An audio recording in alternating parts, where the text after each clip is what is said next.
Distinguished viewers, something fundamental has shifted in the Western Hemisphere, and Canadians must understand what it means for our security and sovereignty. On January 9th, 2026, United States President Donald Trump announced on Fox News that American military forces would begin hitting land in Mexico to target drug cartels. This was not diplomatic language. This was not a negotiating position. This was a direct threat of unilateral military action against a sovereign neighbor. As an Durbat, and it came just days after U.S. Delta forces captured Venezuelan President Nicolas Maduro in Caracas. The pattern is undeniable, the progression is clear, and Canada sits directly in the path of this logic. Let us be precise about what Trump said. In his interview with Sean Hannity, the president claimed that cartels are running Mexico and stated flatly that American forces are going to start now hitting land with regard to the cartels. He offered no timeline. He provided no operational details. He sought no congressional authorization. Mexican President Claudia Sheinbaum rejected this threat immediately, reaffirming that Mexico is a free and sovereign country where cooperation, yes, subordination and intervention, no. Denmark has been threatened. Greenland has been threatened. And Canada, whether we acknowledge it openly or not, has heard this language before. 51st state, border disputes, dismissive rhetoric about Canadian sovereignty. Now add military threats against Mexico to that context. And suddenly, the picture looks far more dangerous than many Canadians are willing to admit. What makes this moment so critical for Canada is not just the threat itself, but the framework Trump is constructing around it. When he speaks about Mexico, Venezuela, Greenland, and even Canada, he does so with a consistent logic. He frames the Western Hemisphere as a zone where American power can be applied without meaningful constraint. He dismisses international law. He ignores multilateral institutions. He treats borders and sovereignty as negotiable obstacles rather than foundational principles. This is not bluster. This is doctrine. And it has real implications for every country in the Americas, including Canada. Consider the progression we have witnessed over the past year. First, Trump designated 6 Mexican cartels as foreign terrorist organizations in February 2025, a move that Mexico condemned as threatening its sovereignty and potentially justifying military intervention. Then came months of U.S. naval strikes on alleged drug boats in the Caribbean and Pacific, killing more than 115 people according to official counts. Then came the capture of Maduro in Venezuela, an operation that violated international law, but faced limited consequences because Venezuela was already isolated. Now Trump is openly discussing land strikes in Mexico, a country with which the United States shares a 2,000-mile border and a deeply integrated economy. Each step normalizes the next. Each action lowers the threshold for the one that follows. Canada is not a bystander in this story. From the beginning of Trump's second presidency, Canada and Mexico have been treated as a package in his rhetoric. When Trump talks about border security, fentanyl, or trade enforcement, he consistently lumps the two countries together regardless of facts, scale, or responsibility. That framing matters because it reveals how Trump sees North America, not as 3 sovereign partners working within a rules-based framework, but as one pressure zone where force, tariffs, and threats can be applied interchangeably depending on what serves immediate American interests. Canada has already heard Trump question the legitimacy of our borders. Canada has already been subjected to tariff threats and annexation rhetoric. Now Mexico is facing explicit threats of military action. The distance between those threats and Canada is shorter than many realize. Here is what concerns serious analysts of North American security.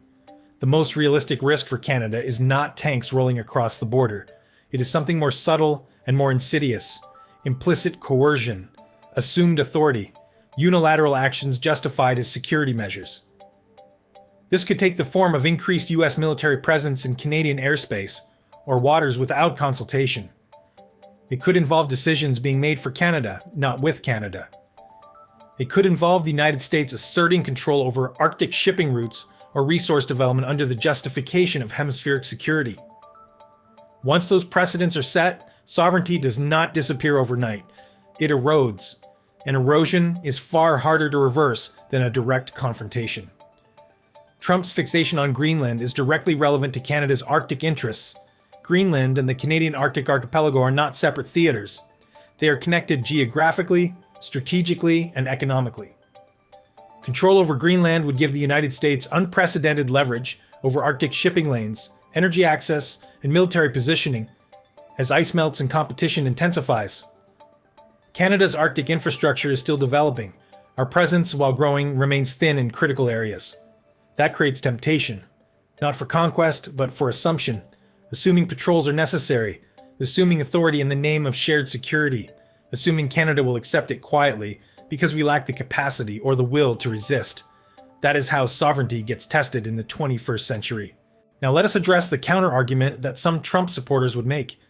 They would say that Trump is simply responding to real threats, that fentanyl kills tens of thousands of Americans every year, that cartels do operate with impunity in parts of Mexico, that Russia and China are increasing their presence in the Arctic, that America has every right to defend its interests, and if its neighbors will not cooperate, then Washington must act unilaterally. This argument has a surface plausibility, but it collapses under scrutiny.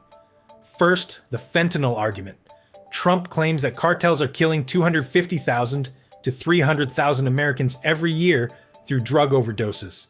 This number is wildly inflated.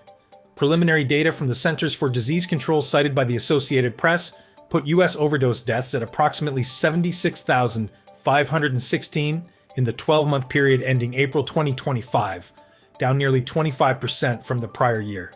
Moreover, Canada has cooperated extensively on border security. The so-called fentanyl crisis at the Canadian border is statistically negligible compared to the southern U.S. border, yet Trump has lumped Canada and Mexico together in his rhetoric as though they present equivalent challenges. This is not about facts, it is about framing. Second, the cartel argument. Mexico has indeed struggled with organized crime, but unilateral U.S. military action would not solve that problem. It would inflame it. Experts on Mexican security have pointed out that the cartel landscape is far more fragmented than Trump's rhetoric suggests. Around 400 criminal groups of various sizes now operate across Mexico, many with deep roots in the local communities. Removing leaders through military strikes does not eliminate these networks. It destabilizes them, often leading to increased violence as rival factions compete for control. The case of Sinaloa is instructive. Last summer, when Mexican authorities working with U.S. intelligence captured cartel leader Ismael Zambada and transferred him to New Mexico, it triggered a war within the cartel that has left thousands dead or disappeared. Trump's proposed land strikes would multiply that dynamic across the country. Third, the sovereignty argument. Trump supporters claim that American dominance in the Western Hemisphere is necessary to counter Russian and Chinese influence. But here is the cruel irony. Trump's threats are pushing Canada, Mexico, and other regional partners away from the United States, not closer. They are driving countries to seek alternatives to American leadership precisely because that leadership has become unpredictable, coercive, and dismissive of their sovereignty. Canada's response to this pressure has been to diversify trade relationships, strengthen ties with Europe, and invest in Arctic infrastructure. Mexico has reaffirmed its commitment to sovereignty and rejected subordination. These are not the actions of nations that feel protected by American power. They are the actions of nations that feel threatened by it. So where does this leave Canada? It leaves us at a crossroads that Prime Minister Mark Carney has recognized clearly. Canada cannot ignore the reality of American power, but neither can we accept a relationship defined purely by coercion and dependence. That is why Canada has moved decisively to build alternative partnerships. European leaders have openly rejected Trump's annexation rhetoric and warned that threats against Greenland or Canada would damage the international order itself.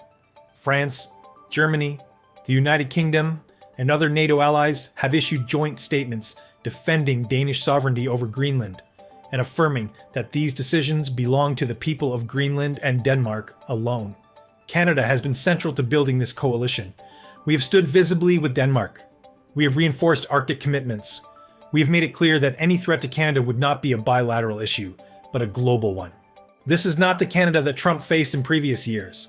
Canada under Carney has made strategic choices that change the equation. We have announced plans to increase defense spending from less than 2% of GDP to 5% over the coming years.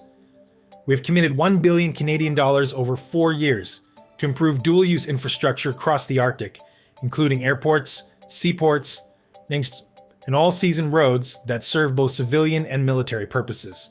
We've opened a consulate in Nuuk, Greenland, And Canada's Indigenous Governor-General will visit in February to demonstrate solidarity with Greenlandic Inuit communities who share cultural and historical ties with Canadian Inuit. We have made Arctic security Canada's top foreign policy priority, as stated by Foreign Minister Anita Anand. These are not symbolic gestures.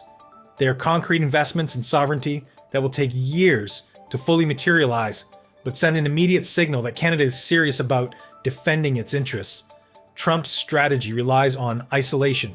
Pressure works best when a country stands alone, when it has no alternatives, when it must choose between submission and catastrophic economic consequences. Canada made sure that would not happen. By building alliances early, by standing visibly with other threatened regions, and by anchoring ourselves in global norms and multilateral institutions, Canada changed the math. Any threat to Canada now would not project strength. It would expose recklessness. It would trigger diplomatic and economic consequences that even Trump would struggle to ignore. And it would confirm to the world that American leadership has become a source of instability rather than security. Let me be clear about what this means practically. Canada is not preparing for war with the United States. That scenario remains extraordinarily unlikely, despite the alarming rhetoric. But Canada is preparing for a world in which American power cannot be assumed to be benign or even predictable. We are preparing for a world in which our sovereignty must be actively defended, not passively assumed. We are preparing for a world in which our economic security depends on having options beyond a single trading partner, no matter how large that partner may be. Trump threatening Mexico should alarm every Canadian because it confirms that restraint is no longer assumed in Washington. But it should also remind us that Canada has agency. We have choices, and we have made better choices than Trump seems to realize. The path forward for Canada is clear. Continue investing in Arctic infrastructure and defense capabilities. Continue diversifying trade relationships beyond the United States. Continue building alliances with European and other democratic partners who share a commitment to international law and sovereignty. Continue making it clear that Canada will not accept coercion disguised as partnership. These steps take time. They require sustained investment and political will, but they are already producing results. Canada is no longer isolated, Canada is no longer silent, and Canada is no longer waiting for permission to defend its own interests. Distinguished viewers, the lesson of Trump's Mexico threats is not that Canada should panic. It is that Canada should remain alert, remain engaged, and remain confident in the path we have chosen. We live next to an unpredictable power that increasingly sees the hemisphere through a lens of domination rather than partnership. But we are not powerless. We are not alone. And we will not be intimidated. That is the Canada that Mark Carney is building. That is the Canada the world is watching. And that is the Canada that will endure long after Trump's threats have faded into history.